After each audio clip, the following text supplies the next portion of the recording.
She didn't sell her stepdaughter.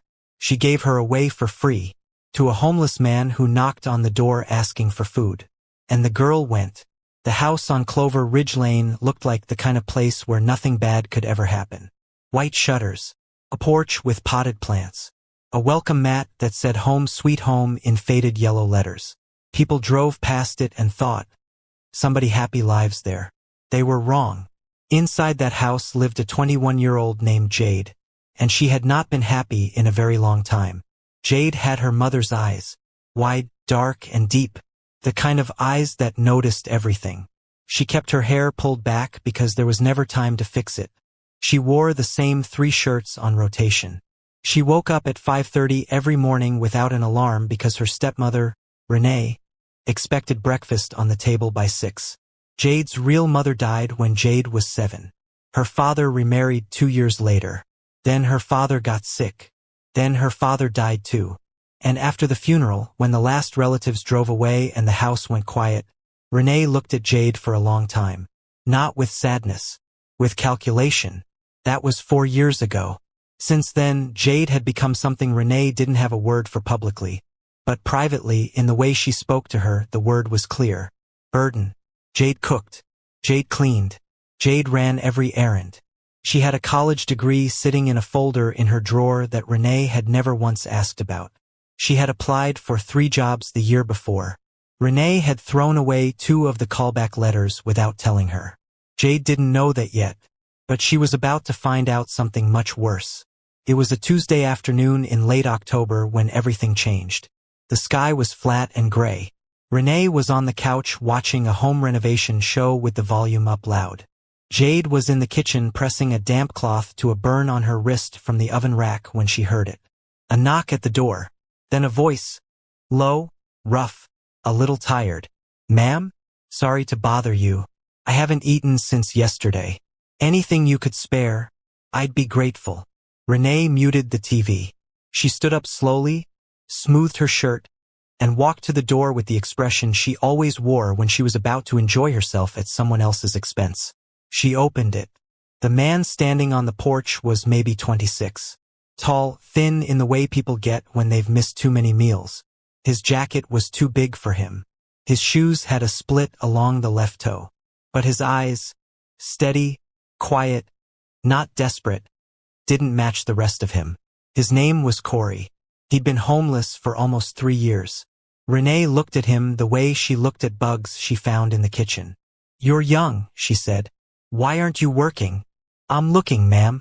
Hard to find something when you don't have an address." Renae made a sound that wasn't quite a laugh. Then she called over her shoulder. "Jade, come here."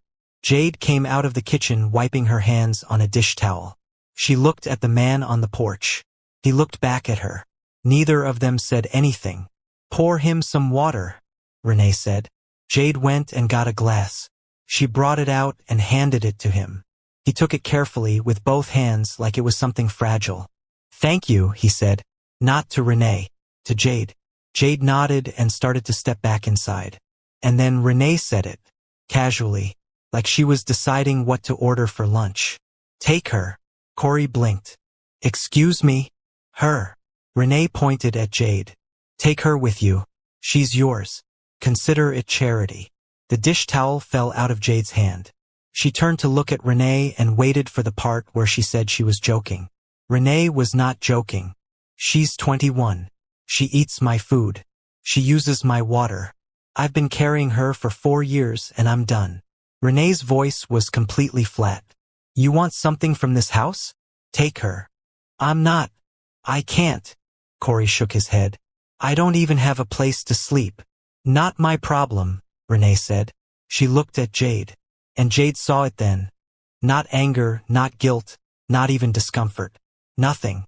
For years of nothing, finally showing its real face. Jade walked back to her room.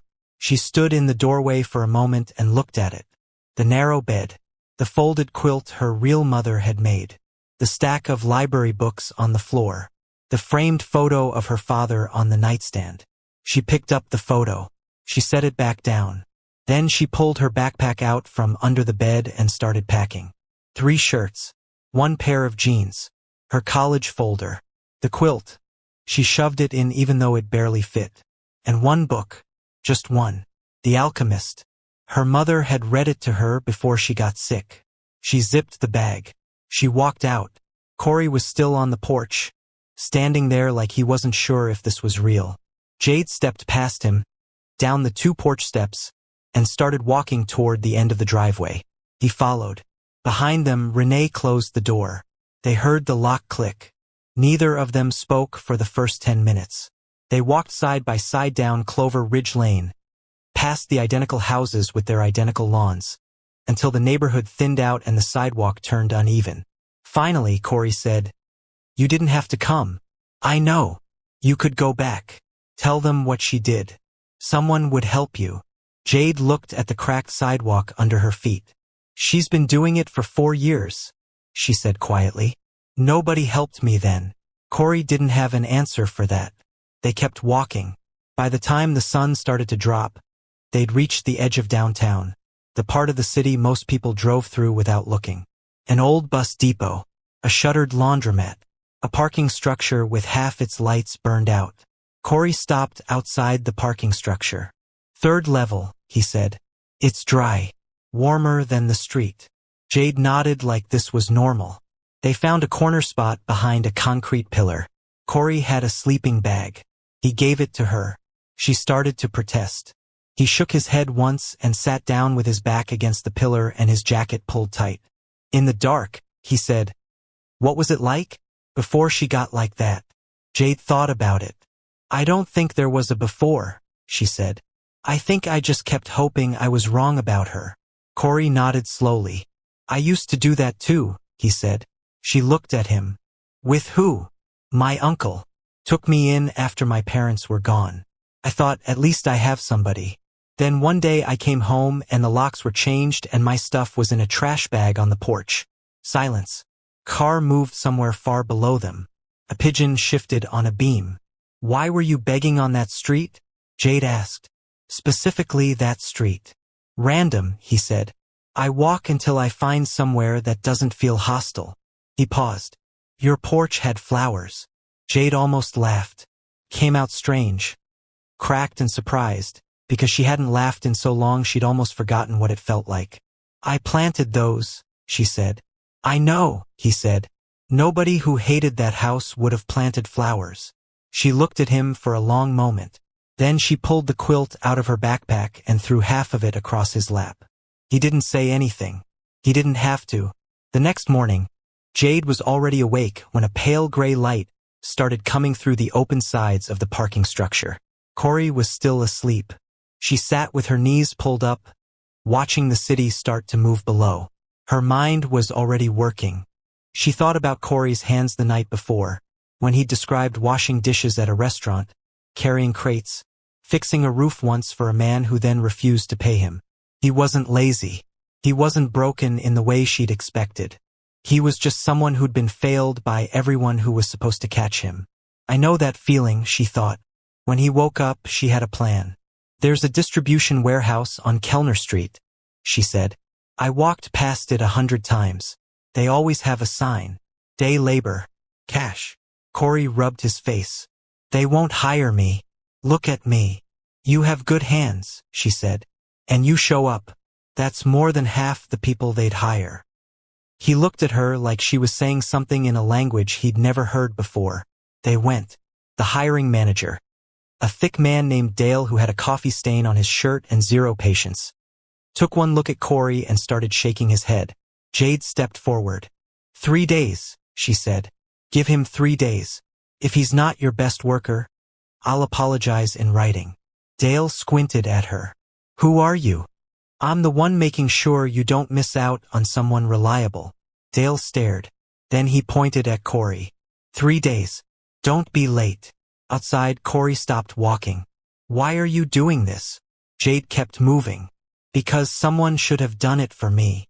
He stood there for another second. Then he followed. The 3 days turned into a week. The week turned into a month. Cory showed up every morning before the doors opened. He learned every section of the warehouse.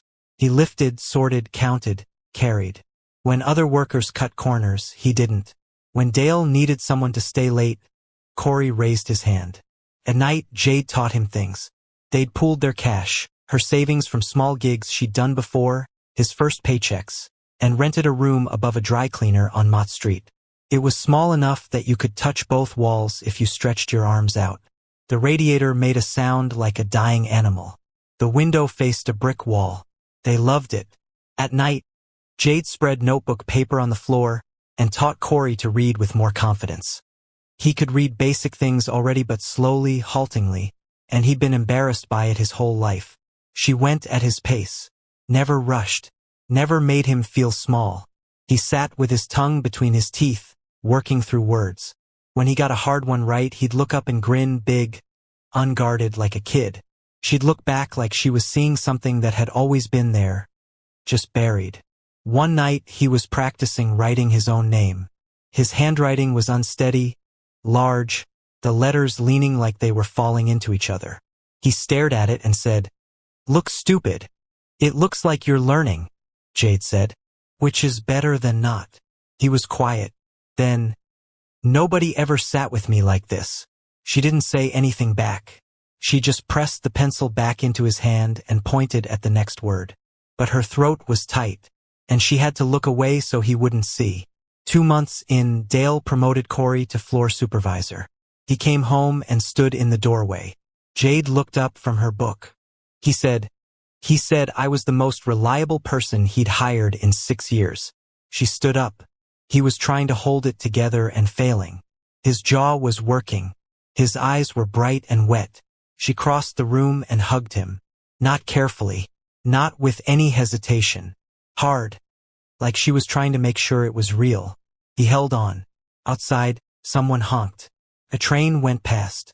The radiator clanked. Neither of them moved. Back on Clover Ridge Lane, Renae's life was quietly dismantling itself. The neighborhood had a long memory.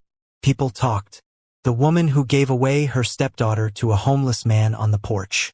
The story moved from one house to the next, warping a little with each retelling, but the core of it stayed the same. Renae stopped getting invited to things. Women she'd known for years crossed the street when they saw her.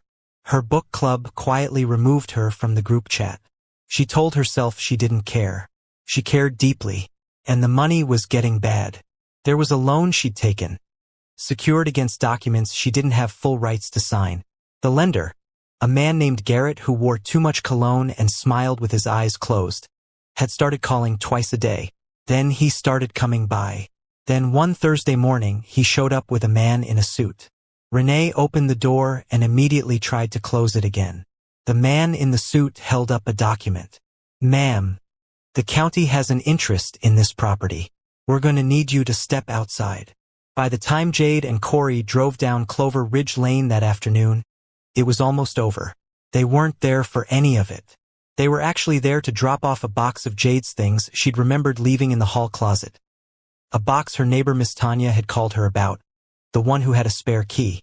They turned onto the street and saw the cars, the suits, the papers, the neighbors standing on their porches watching. And in the middle of it, Renae, smaller than she remembered, standing in the driveway with her arms crossed over her chest, her eyes moving from face to face, finding no one who was going to step in. Cory pulled over. They sat in the car. Jade watched Renae for a long time. She watched her turn, finally, and see the car. See Jade's face in the passenger window. Renae walked over. She walked like it cost her something. Her chin was up, but her hands were shaking. Jade got out of the car. They stood 3 feet apart on the sidewalk they used to share. "Jade." Renae's voice had a crack in it. "I need help. I don't have anyone." "You had me," Jade said. Not loud, not angry, just clear. Renae's chin dropped slightly. "I know. You gave me away," Jade said. "To a stranger. On the porch. Because you decided I wasn't worth keeping." Renae was crying now. Small, tight tears. The kind that come when someone realizes they've lost something they thought was disposable. Jade let the silence sit. Then she turned to one of the men with folders and said, "Do whatever the law requires, but handle it with some dignity, please." The man nodded. She got back in the car. Cory looked at her. He didn't say anything. She stared straight ahead. Her hands were still. Her face was still. But her jaw was tight and he could see the line of it working. He reached over, put his hand over hers. She took a breath. They drove away. 8 months later, they got married on a Saturday in October. A courthouse ceremony. Her neighbor Miss Tanya as witness. A courthouse clerk who said congratulations like she meant it. A bouquet of flowers Jade picked from a corner bodega, yellow and white, still wrapped in plastic. After they stood on the courthouse steps, Cory looked at her like he was still surprised she was real. She looked at him like she'd stopped being surprised at exactly the right moment. "I have something for you," he said. He reached into his coat pocket and pulled out a thin bracelet. Silver with a small engraved plate. She looked at it. Not alone anymore. He'd had it engraved at a shop on Mott Street. The woman at the counter had asked what to put on it, and he'd stood there for a long time before he said those 3 words. Jade pressed her lips together. She let him put it on her wrist. "You know what I think about sometimes?" she said, her voice low. "What?" She thought she was getting rid of a burden. Jade looked at the bracelet. "And all she actually did was set me free." Cory nodded slowly. "She threw away the best thing she had," he said. "That's not your loss." Below them, the city moved. Taxis and bikes and strangers going everywhere. 2 people who had been left by everyone who was supposed to stay. Standing in the October sun, still here, still standing. The woman who gave her away is still paying for what she lost. The girl she gave away stopped counting her losses a long time ago. And the homeless man nobody wanted to let inside? He turned out to be the only one who ever opened a door and meant it.